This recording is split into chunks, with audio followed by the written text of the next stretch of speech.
마태복음 10장의 말씀입니다. 우리 함께 화면을 통해 16절부터 33절의 말씀 우리 한 절씩 교독하시면서 마음을 받겠습니다. 제가 먼저 16절의 말씀을 읽겠습니다. 보라, 내가 너희를 보냄이 양을 이리 가운데로 보냄과 같도다. 그러므로 너희는 뱀같이 지혜롭고 비둘기같이 순결하라. 사람들을 삼가라. 그들이 너희를 공회에 넘겨주겠고 그들의 회당에서 채찍질하리라. 또 너희가 나로 말미암아 총독들과 임금들 앞에 끌려가리니 이는 그들과 이방인들에게 증거가 되게 하려 하심이라. 너희를 넘겨줄 때에 어떻게 또는 무엇을 말할까 염려하지 말라. 그때에 너희에게 할 말을 주시리니 말하는 이는 너희가 아니라 너희 속에서 말씀하시는 이 곧 너희 아버지의 성령이시니라. 장차 형제가 형제를 아버지가 자식을 죽는 데에 내주며 자식들이 부모를 대적하여 죽게 하리라. 또 너희가 내 이름으로 말미암아 모든 사람에게 미움을 받을 것이나 끝까지 견디는 자는 구원을 얻으리라. 이 동네에서 너희를 박해하거든 저 동네로 피하라. 내가 진실로 너희에게 이르노니 이스라엘의 모든 동네를 다 다니지 못하여서 인자가 오리라. 제자가 그 선생보다 또는 종이 그 상전보다 높지 못하나니 제자가 그 선생 같고 종이 그 상전 같으면 조카도다. 집주인을 바알세불이라 하였거든 하물며 그 집 사람들이랴. 그런즉 그들을 두려워하지 말라. 감추인 것이 드러나지 않을 것이 없고 숨은 것이 알려지지 않을 것이 없느니라. 내가 너희에게 어두운 데서 이르는 것을 광명한 데서 말하며 너희가 기숙말로 듣는 것을 집 위에서 전파하라. 몸은 죽여도 영혼은 능히 죽이지 못하는 자들을 두려워하지 말고 오직 몸과 영혼을 능히 지옥에 멸하실 수 있는 이를 두려워하라. 참새 두 마리가 한 아스리온에게 팔리지 않느냐. 그러나 너희 아버지께서 허락하지 아니하시면 그 하나도 땅에 떨어지지 아니하리라. 너희에게는 머리털까지 다 세신 바 되었나니 두려워하지 말라. 너희는 많은 참새보다 귀하니라. 누구든지 사람 앞에서 나를 시인하면 나도 하늘에 계신 내 아버지 앞에서 그를 시인할 것이요 누구든지 사람 앞에서 나를 부인하면 나도 하늘에 계신 내 아버지 앞에서 그를 부인하리라. 아멘. 하나님의 말씀입니다. 할렐루야. 네, 우리 아까 인사 나눴지만 이 귀한 자리 허락해 주신 하나님께 감사하며 사랑과 그 은혜를 함께 나누기를 소망합니다. 우리 옆 사람과 인사 한번 나누겠습니다. 3번 인사를 나눌 텐데요. 3번 다 인사 목소리가 컸으면 좋겠습니다. 첫 번째 인사입니다. 주 안에서 사랑하고 축복합니다. 정말 주 안에서 사랑하고 축복합니다. 이렇게 얼굴을 뵐 수 있으니 얼마나 기쁨인지 모릅니다. 두 번째 인사입니다. 성도님을 뵈니 감사가 넘칩니다. 집사님, 권사님을 뵈니 감사가 넘칩니다. 네, 감사합니다. 세 번째 인사입니다. 모든 것이 하나님의 은혜입니다. 네, 올해도 하나님의 은혜를 누리시기를 축복합니다. 네, 축복의 인사할 때 밝은 미소로 서로를 향해 이렇게 인사해 주시는 모습이 너무나도 귀합니다. 그래서 예배가 끝나고 구역장 성경 공부가 끝나고 밑에 친교를 나눌 때에도 또 주일날 만날 그때에도 이 모습 그대로 하나님을 향한 그 사랑을 담아서 서로를 향해 기도해주고 나아가시기를 축복합니다.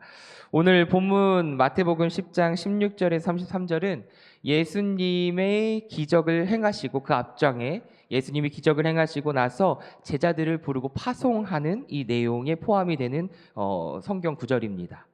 10장은요 예수님의 파송의 강화로 불리는데요. 이 내용들을 보면 우리가 도전도 되고 다시금 우리의 삶을 되돌아보게 되지요. 오늘 본문은 특히 제자들이 받을 핍박에 대해서 초점을 맞춥니다. 이를 통해서 예수님께서는 당신의 생애와 예수님의 그 생애와 제자들의 삶을 연결시킵니다. 삶을 연결시켜요.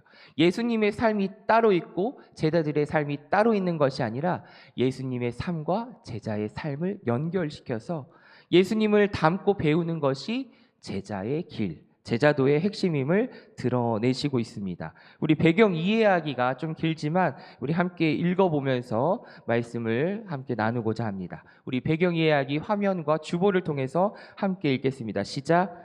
유대 사회에서 스승과 제자의 관계는 단순한 지식 전달을 넘어서는 전인격적인 헌신의 관계였습니다. 제자는 스승의 말을 배우는 사람일 뿐 아니라 스승의 삶과 가치, 사명까지 본받아 살아가는 존재였습니다. 헬라어로 제자를 뜻하는 마테테스는 배우는 사람, 따르는 사람을 의미하며, 이는 제자가 스승의 가르침을 자신의 삶의 기준으로 삼는 사람임을 보여줍니다. 마태복음 10장에서 예수님은 제자들을 세상으로 보내시며 그들이 맞닥뜨리게 될 현실을 숨기지 않으십니다. 제자의 길은 환영과 박수의 길이 아니라 때로는 박해와 오해, 거절을 감당해야 하는 길임을 분명히 하십니다. 그래서 예수님은 이 장에서 반복해서 두려워하지 말라고 말씀하십니다. 이 말씀은 고난이 없을 것이라는 약속이 아니고 고난보다 크신 하나님의 돌보심을 신뢰하라는 초대입니다. 예수님 자신이 십자가의 길을 먼저 걸어가셨기에 그분을 따르는 제자 역시 고난의 무게를 피할 수 없습니다. 그러나 참된 제자의 삶은 두려움에 지배당하는 삶이 아니라 하나님을 경외하며 끝까지 주님을 따르는 삶입니다. 마태복음 10장은 우리에게 묻습니다. 우리는 예수님을 단지 아는 존재로 머무는가? 아니면 어떤 대가를 치르더라도 주님의 길을 따르는 참된 제자로 살아가고 있는가를 말입니다. 아멘. 사랑하는 성도 여러분, 혹시 하나님을 생각했을 때 하나님의 자녀만 되고 싶으신지요? 아니면 하나님께서 허락해 주신 제자로 살아가고 싶으신지요? 예수님의 제자로 살아간다는 것은 하나님의 자녀로 살아간다는 거와 마찬가지로 그 길을 걷는 것입니다. 부모를 따라서 부모의 안 좋은 점을 담고 싶지 않지만 그 삶을 함께 나누기에 어느 순간 자녀도 부모가 하는 행동과 그 삶을 공유하고 그 길을 따라가게 됩니다. 하기 싫어도 하게 될 때가 있지요. 그래서 더욱더 자신을 감추기도 하고 자신을 억누르기도 합니다. 좋은 점도, 부모님의 좋은 점도 많이 담지만 좋지 않은 점도 다 닮고 결국 부모가 이 자식이 봤을 때 거울이 되겠지요. 자식은 부모의 거울이 된다는 것은 세월이 흐르면 흐를수록 느끼게 되는 것 같습니다. 마찬가지로 내가 예수님의 자녀다, 하나님의 자녀다라고 한다면 하나님께서 이 땅 가운데 행하신 일들, 그리고 예수 그리스도가 이 땅 가운데 오셔서 우리에게 보여주신 그 길을 우리도 함께 말씀을 통하여 묵상하고 그 길을 걸어갈 수 있어야 합니다. 닮아갈 수 있어야 합니다. 서두에서 말씀드린 바와 같이 예수님의 삶이 따로 있고 우리의 삶이 따로 있는 것이 아니라 이 두 삶이 연결되어 있어서 예수님께서 먼저 가신 그 길을 우리도 느리더라도, 때로는 더디더라도, 때로는 부족하더라도 각자 믿음의 분량대로 걸어갈 수 있어야 합니다. 그 길을 걷고 계신 줄 믿습니다. 아멘. 그리고 함께 걷고 계신 줄 믿습니다. 나 혼자 걷는 것이 아니라 우리 사랑하는 구역 식구들과 함께, 사랑하는 내 가족과 함께, 그리고 내 자녀손들과 함께, 그리고 내 이웃과 함께 걷고 계실 줄 믿습니다. 걸어가기를 간절히 소망하고 축복합니다.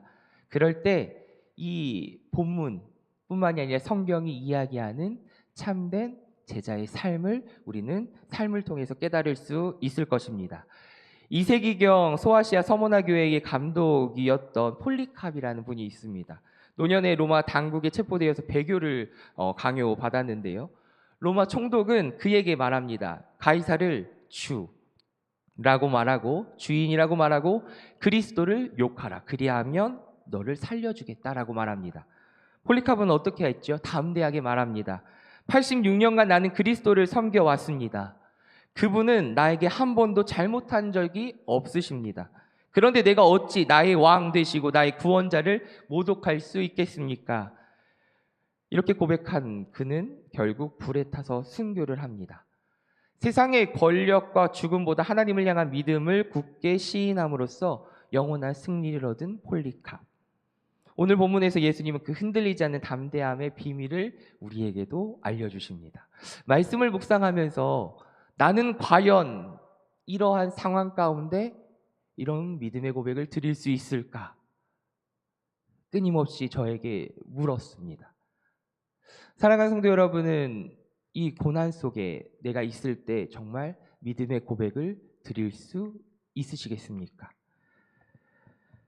우리 말씀 나누기 1번을 통해서 다시금 이 질문 앞에 우리의 삶을 보기를 원합니다. 그리고 믿음의 고백을 드리길 원합니다. 우리 말씀 나누기 1번 질문 함께 읽겠습니다. 시작. 예수님은 제자들을 파송하시면서 무엇을 당부하셨나요? 16절의 말씀 제가 읽겠습니다. 보라, 내가 너희를 보냄이 양을 이리 가운데로 보낸과 같도다. 그러므로 너희는 뱀같이 지혜롭고 비둘기같이 순결하라. 아멘. 예수님은 제자들을 세상으로 보내시면서 내가 너희를 보냄이 양을 이리 가운데로 보낸과 같도다라고 말씀하십니다. 이 말씀은요, 제자들이 전하는 복음이 세상의 반대와 박해를 만날 것을 미리 경고하신 것인데요, 그 험난한 길에서 주님이 요구하시는 태도는 뱀같이 지혜롭고 비둘기같이 순결하라라는 것이지요. 지혜는요, 상황을 분별하고 위험을 피할 줄 아는 통찰력입니다. 순결은요, 어떤 상황에서도 이 복음의 순수성과 신앙의 신실함, 진실함을 잃지 않는 결연이지요. 우리는 이것을 균형 있게 해야 합니다. 균형 있게.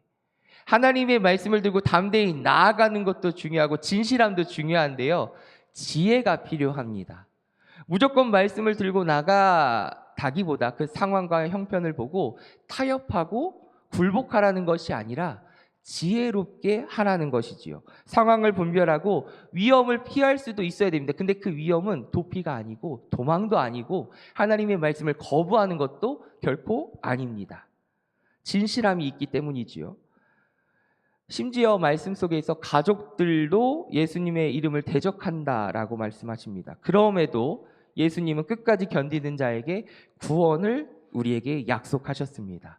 이 구원은 지금 이 세상을 살아갈 때 보이지 않아서 그냥 허무맹랑한 것처럼, 그냥 바라보는 그냥 허무한 것처럼 느껴질 때도 있어요. 특별히 예수님을 모르는 이들은.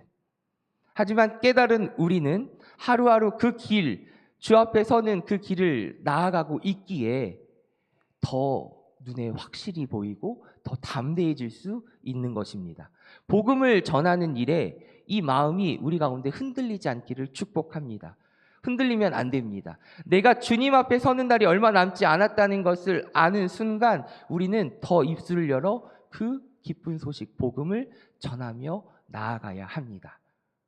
그 길은 깨달은 자가 전할 수 있기 때문이지요.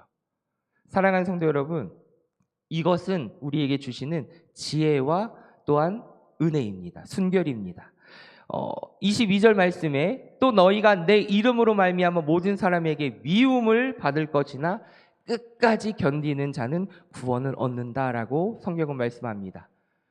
제자가 스승보다 나을 수 없듯이 스승 대신 예수님이 미움을 받으셨음을 우리는 성경을 통해 보지 않았습니까? 우리 역시 그 고난을 받게 된다는 것이에요. 아까 부모님의 그 상황이 그 자녀들에게도 연결되는 것처럼 우리도 예수님께서 걸어가신 그 길을 우리도 걷는다면 그 길을 아는 고난을 받게 될 거야 라고 했을 때 그럼 우리의 자세는 어떻게 되어야 하느냐? 성경은 분명히 말씀하고 있어요. 두려워하지 말라고.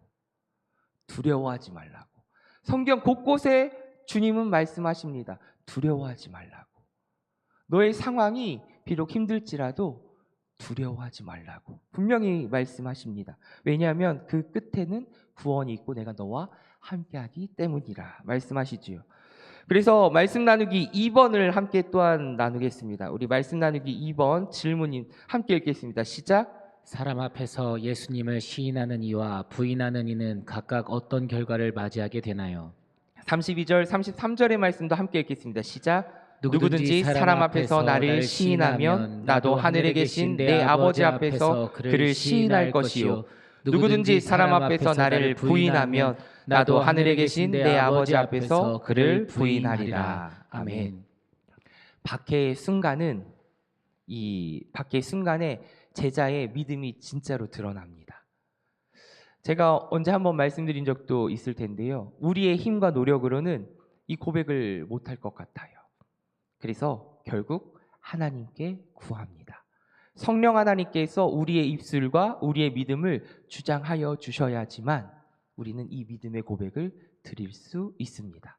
그러기에 날마다 성령의 충만함을 덧입고 살아가시기를 축복합니다. 예수님은 사람 앞에서 나를 시인하면 나도 하늘에 계신 내 아버지 앞에서 그를 시인하리라고 약속하십니다. 여기에서 시인하다라는 말은 단순히 그냥 고백하는 것이 아닙니다. 나의 삶 속에서 예수 그리스도를 공개적으로 드러내는 것이에요. 공개적으로 드러내는 것.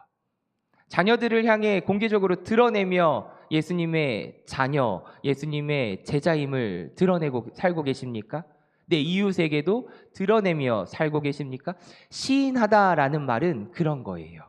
내가 있는 삶의 자리에서 예수님이 나의 아버지 되십니다. 나는 주님의 자녀입니다. 내가 예수님의 제자입니다라고 시인하는 거예요. 고백하는 거예요. 드러내는 겁니다. 그런 삶을 살고 계십니까? 그것은 감추고 교회에서는 드러내고 밖에서는 감추고 나의 욕심을 채우며 사는 이들도 분명히 있을 것입니다.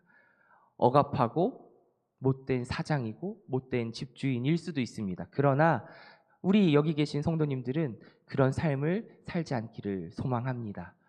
어디에 있든지 나의 삶의 자리에서 내가 예수님의 자녀이고 내가 예수님의 제자임을 기억하고 그 삶을 장당하게 드러내시며 사시기를 축복합니다. 이것이 시인하는 거예요.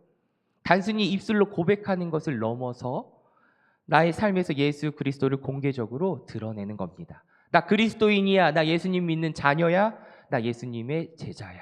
라고 드러내는 것이죠. 이것이 영원한 상급과 연결되는 믿음의 복입니다. 반대로 사람들의 시선 때문에 주님을 부인하면서 예수님도 아버지 앞에서 그를 부인하게 만드는 우리의 삶이 되지 않기를 원합니다. 참된 제자는요, 죽음보다 크신 주님을 신뢰한다고 성경은 분명히 말씀합니다.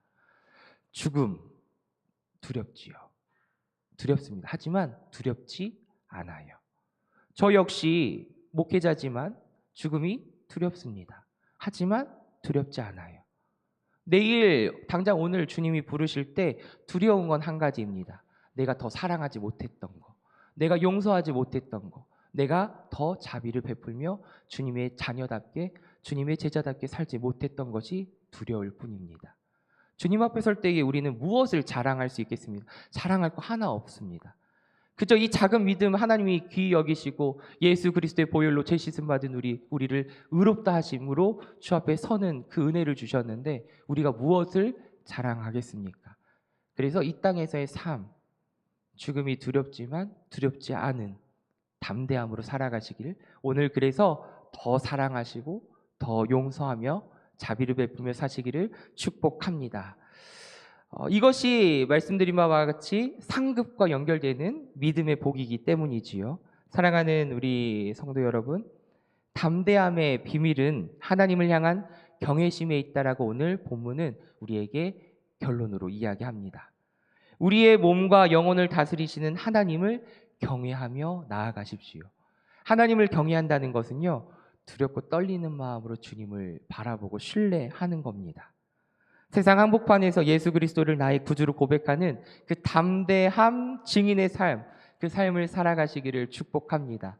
내 가족에게, 내 이웃에게, 내 친척에게, 내 자녀 손들에게 하나님을 경외하는 삶을 보여주시기를 소망합니다. 그럴 때 주님을 모르는 이들도 권사님들의 삶을 통하여 하나님 살아계신 것 같아 고백할 수 있을 것입니다. 하나님을 찬양할 수 있을 것입니다.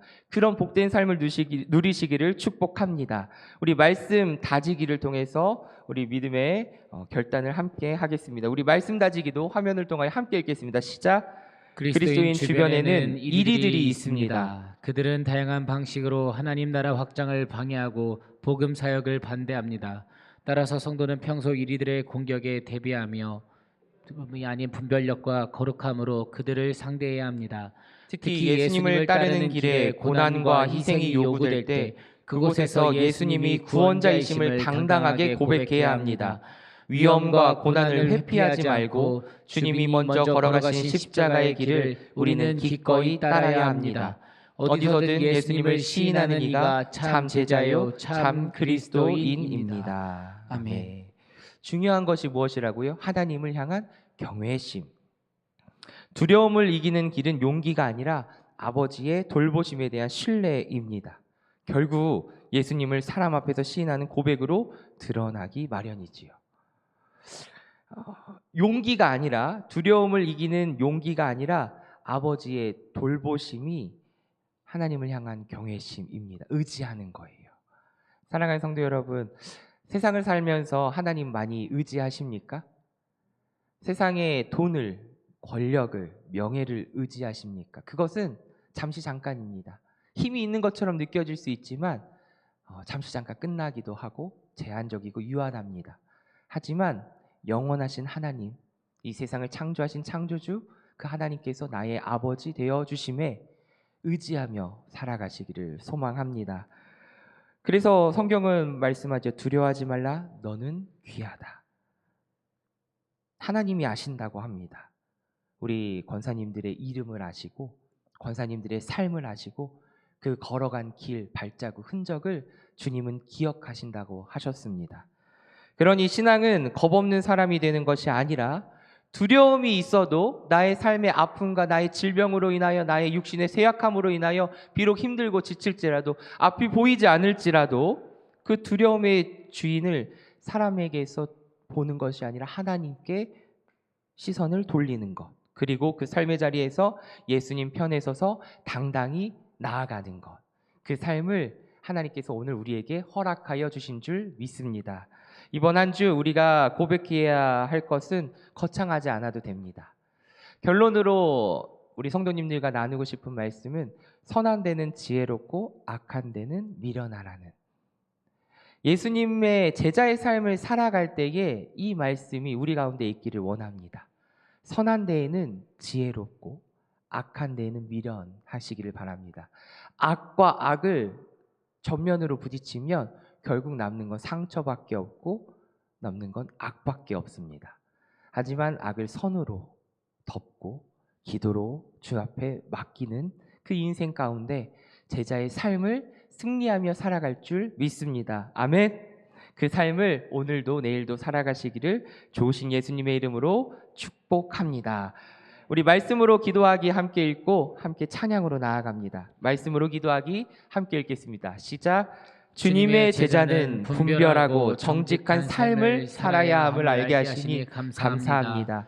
어떤 곳에 있든지 예수님이 나의 주님이심을 고백하며 살게 하소서. 아멘.